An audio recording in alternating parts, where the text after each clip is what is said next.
Hello students, welcome back.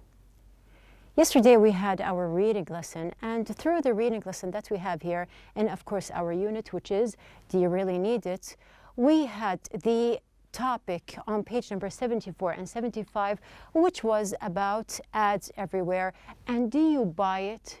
Do you remember when we talked about the quotation marks and we said that buy here, it can be to purchase something or to believe something. So here we have the topic, and through the topic we have the ideas that you can see here. Now we talked about the amount of advertisements people see in a day, how advertisements reach people today, unconventional places for advertisements. We have placing ads in unusual places to get attention. People sell advertising space on themselves. Buzz marketing and advertisements follow everywhere without any limits. Now moving on, we had the questions in the book. Now I told you that these questions, we are going to discuss them and you have them as your assignment to just go back, read and answer. So we're going to take these 4 questions one by one. We have the first question, which is how many advertisements is the average person exposed to each day? Now this is a part that we did discuss and mention yesterday. Now the average person is exposed to between 400 and 600 advertisements each day. Number 2, we have here what are traditional advertising approaches. Now when you go back and read, you can see that there are many approaches. Now the ones that are mentioned in the text here are TV commercials, newspaper ads, and magazine ads are traditional advertising approaches. Traditional, don't forget. Number 3, we have here, what does the author of the article consider to be one of the strangest developments in advertising? Now we did mention something strange here. Now we said that selling advertising space on one's body is a strange development in advertising. Then we have the last question, number 4, what does the author consider to be the sneakiest form of advertising? Now we can see that there are sneaky ways to send the message to the people and they can advertise the product. Now you can see that we have here buzz marketing is considered the sneakiest form of advertising. And just to remind you that buzz marketing means to talk about a product around people and within normal conversation without letting the people know that you are really advertising. Now these were the parts that we had in the reading lesson yesterday. Now just to cover up, there's a short summary that we have here. Now I wrote the summary here. You can see that this is my handwriting. We have here, advertising is a type of communication that succeeds through teamwork and creativity. A lot of famous figures have made great accomplishments through advertising. The world of TV is full of advertisements we see every day. Now you can see that I connected between the ideas that we took before when we talked about teamwork in Unit 1 and famous figures in Unit 2. We also had something to deal with TV in Unit 4, which was about the world of TV. So here you can connect between the units and the ideas that we have in general. Now speaking of the handwriting part here, do you remember once I showed you also 2 messages and we discussed the difference that we have here between the written and also we have here the typed script that we have here. Now I asked you which one would you prefer and what are the advantages and disadvantages of each type. So we are going to move on since we are talking about handwriting here. We do have some questions. Do you enjoy writing by hand? Why or why not? So since we have the idea now about handwriting, now some people, they do enjoy writing by hand, they enjoy calligraphy in general, and they do like and consider it as an art. So here it is up to you. This is a personal point of view, and you can answer either why or why not. Another question is, do you think handwriting is a useful skill? Why or why not? So some people, they take it for enjoyment, and other people, they do consider it a useful skill. Also, either you answer yes or no, you have to show your reasons so you can have this kind of conversation, or you can just talk about the topic here between your classmates, and you can exchange your points of views.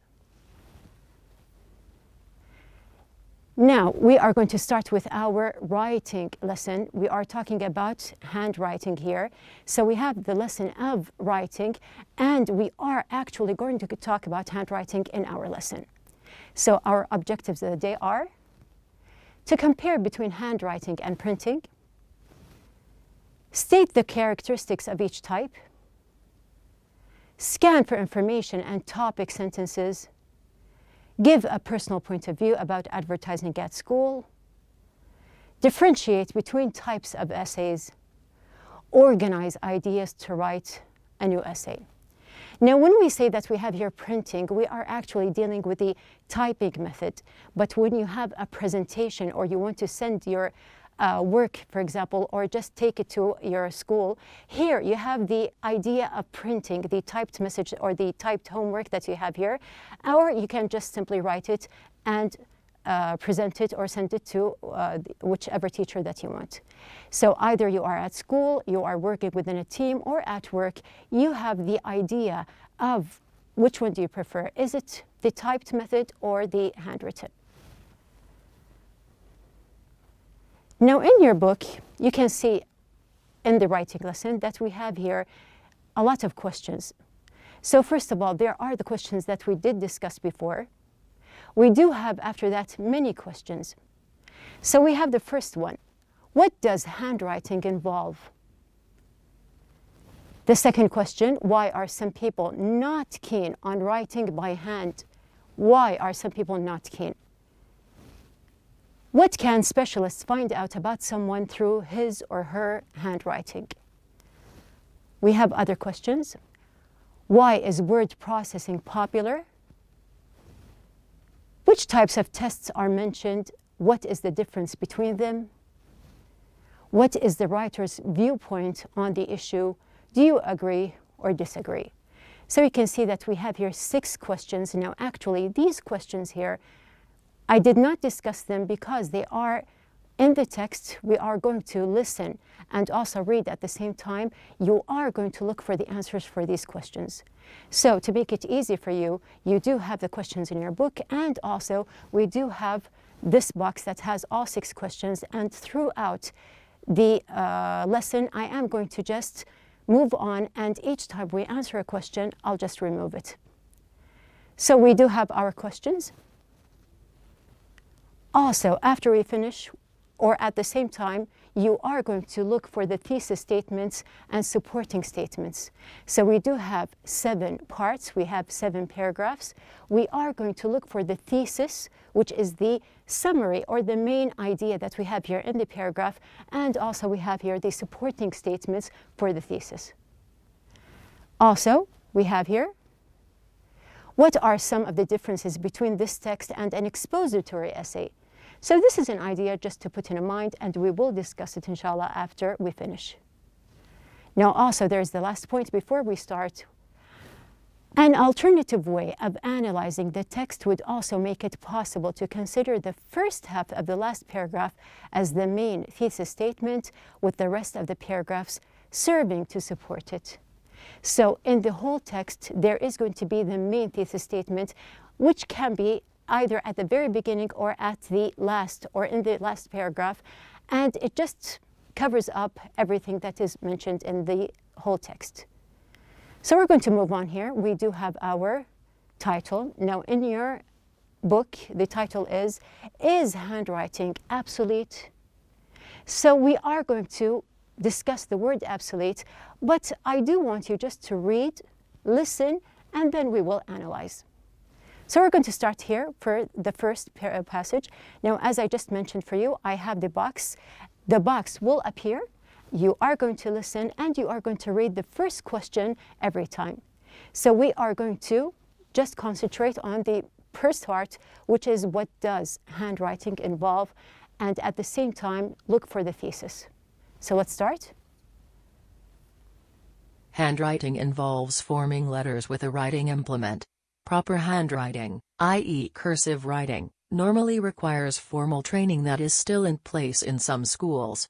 Naturally, At initial literacy levels, young learners are trained to manipulate a writing implement and develop their eye-hand coordination so they can form letters. So let's first of all just look for the thesis. Now at the very start you have the idea of the paragraph that we have here. We can say that handwriting involves forming letters with a writing implement. Now when we come to the question, what does handwriting involve? We can see directly after that we have here proper or letters with writing implement. We have also something about cursive writing normally requires formal training that is still in place in some schools. And we can also complete, we have here naturally at initial literacy levels, young learners are trained to manipulate a writing implement and develop their eye-hand coordination. So here we have, these are the parts that we have involved or concerning handwriting. Moving on to the second paragraph. As learners get older, however, they are more reluctant to write. One of the reasons mentioned is the fact that most people word process, making handwriting unnecessary. Even older adults that used to have a distinct handwriting style often claim to have lost the ability to write smoothly and evenly. So is handwriting obsolete? Should we forget about it? So you can see in the box that we have here the question, why are some people not keen on writing by hand, as we mentioned before? We can see first of all the thesis here. Now we have here, as learners get older, however, they are more reluctant to write. You can relate between the thesis and the question that we have here.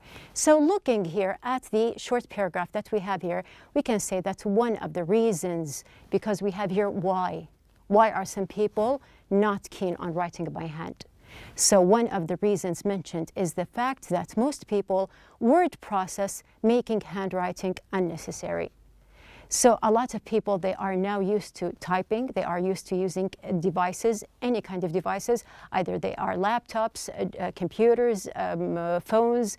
We have here, there are different ways to type and to send any kind of work or any kind of text that they want.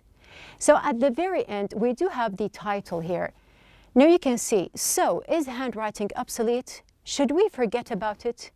So there's something connected here by the word here, obsolete, and we have here forgetting, which means that something is being forgotten and or exchanged or something else is replacing. Now moving on to the third paragraph that we have here. So let's start. Handwriting has been a very distinct identifying feature. It represents the writer in more ways than one. Graphologists analyze handwriting to determine character traits, gender, personality, and emotional state or to authenticate documents. Allowing it to truly become obsolete would remove an identity marker that has been regarded quite highly in historical and personal terms. Handwritten notes of prominent authors are coveted by collectors, who will often pay exorbitant amounts to possess them. Now we can see that here we have the thesis, which is handwriting has been a very distinct identifying feature. It is an identifying feature. A lot of people, they are known for their handwriting. So we have the question, why can specialists find out about someone through his or her handwriting? So as I did mention that some people, they are known for their handwriting, we can see that the answer is that we have here that they analyze handwriting to determine character traits, gender, personality, and emotional state, or to authenticate documents. So we have here, there are lots of things, as we mentioned here, that can be considered to differentiate or to recognize a person, either it is a male or a female here. Moving on. On the other hand, most of us will invariably use a computer when we write. It is fast and efficient, and it makes editing so much easier. You can delete, copy, paste, store versions of your work throughout stages of editing for later reference. You can spell check and search for words or alternative expressions. Compared to all these advantages, Handwriting seems so restricting and restricted that most computer-literate people limit it to scribbling notes for someone or filling in forms that are not available in electronic form. So seeing the thesis here, we can see that on the other hand, most of us will invariably use a computer when we write. Now this is related to the question, why is word processing popular? Now here you can see in the paragraph that we have here a lot of advantages we have here word processing, or we can say typing. So here we have the answer. It is fast and efficient, and it makes editing so much easier. You can delete, copy, paste, store versions of your work throughout stages of editing for later reference. You can spell check and search for words or alternative expressions. So you can see that these are the advantages that we do enjoy every day while we are word processing. Moving on. Now we short paragraph here. So we have tests, you might argue, require handwriting. Some do and some are computer-based. It is true, however, that a substantial number of pen and paper tests require writing by hand within a set time limit. Rusty handwriting is likely to affect the final score. So starting with our main statement that we have here, now tests, you might argue, require handwriting. Some do and some are computer-based. Now we are studying online. There are things that we do have exams online here, or electronic exams. So you can see very clearly, either you are taking the test or giving the test, that there is a big difference between handwriting or electronic in doing these tests. So we have here the question, which types of tests are mentioned and what is the difference between them?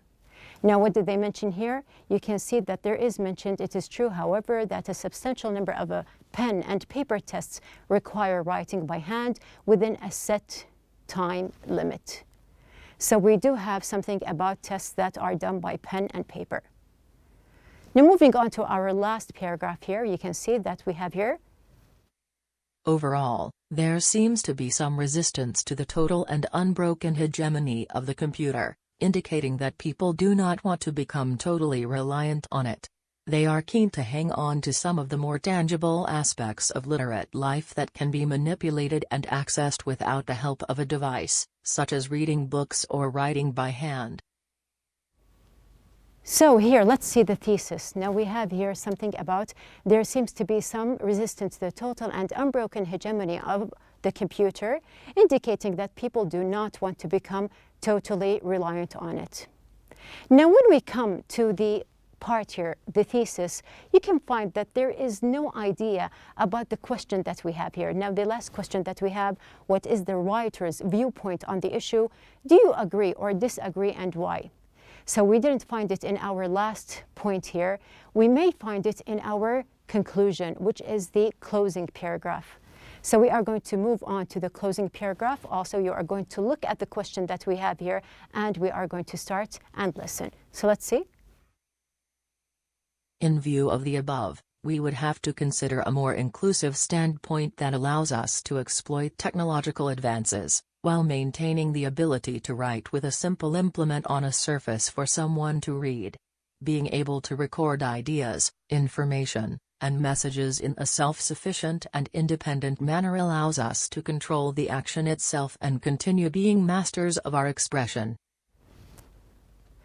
Now you can see here that we have here clearly the thesis statement. In view of the above, which means that it covers everything above, we would have to consider a more inclusive standpoint.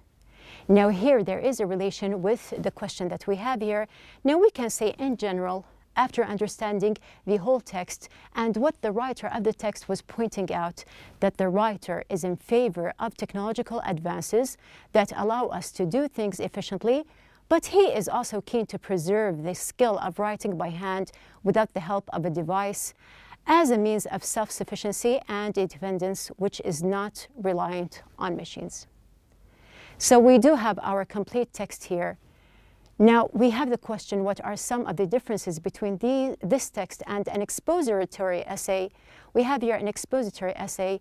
There are objective statements, thesis and information that has been researched and evidenced, comments and examples made by others, quotes, exchanges, and arguments from different sources. However, we have your persuasive essay, this text, a thesis statement, and a title that will attract readers and exploit controversy, avoid controversy, consider different views, use of questions, objections to your arguments or viewpoints, and ways to overcome them. Focus on getting your reader to agree with you. So you can see that there is a difference between the two types that we have here, the expository essay and the persuasive essay. Now, in general, we do know that handwriting involves forming letters with a writing implement. Proper handwriting, for example, we have here cursive writing, normally requires formal training that is still in place in some schools. Naturally, at initial literacy levels, young learners are trained to manipulate a writing implement and develop their eye-hand coordination so they can form letters. So you do know that we have here a kind of combination between writing, and we have here also the other type, which is typing. So is handwriting really obsolete? Yes or no? Now, this is the text that we have here. You can see that we are relating, as we did before when I wrote and related between our units, that we are linking our ideas all together. Now, this is something that you can do in your turn, which is going to be on page number 77. Now, I'm just to give you a basic idea, and we will complete, inshallah, in our next lesson. We do have here the first point. Now, number one, decide whether or not you support advertising in schools. So this is what we have here. We are going to link between our ideas.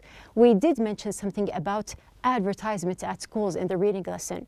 So we are going to take this part. We are going to just study the idea, and you are going to give your opinion. Do you support or not? Number two, to think about reasons why advertising in schools is a good or bad idea. Use an organizer to write down your ideas. So we need an organizer. You can, and this is what you are going to do. You are going to write a letter to your local newspaper about this topic, trying to convince the reader that your view is correct. Now let's start just one by one. The first point that you are going to do for the day, you are going to organize your ideas. You have the idea about advertising at school. So we have your advertising in schools is or is not a good idea. Now just write a graph, support your ideas. Just try to choose the basic idea that you have in mind and what are the words suitable for your ideas. Now this is going to be the first step we are going to complete in our next lesson, inshallah, which is going to be the second lesson of the writing.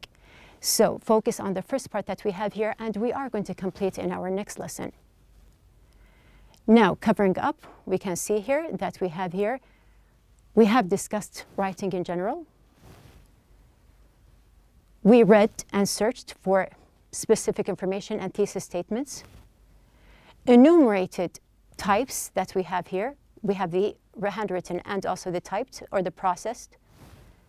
Highlighted characteristics for each kind and organized writing steps. So the first step that we are going to organize is to write the graph that we have here supporting the idea of advertising at schools.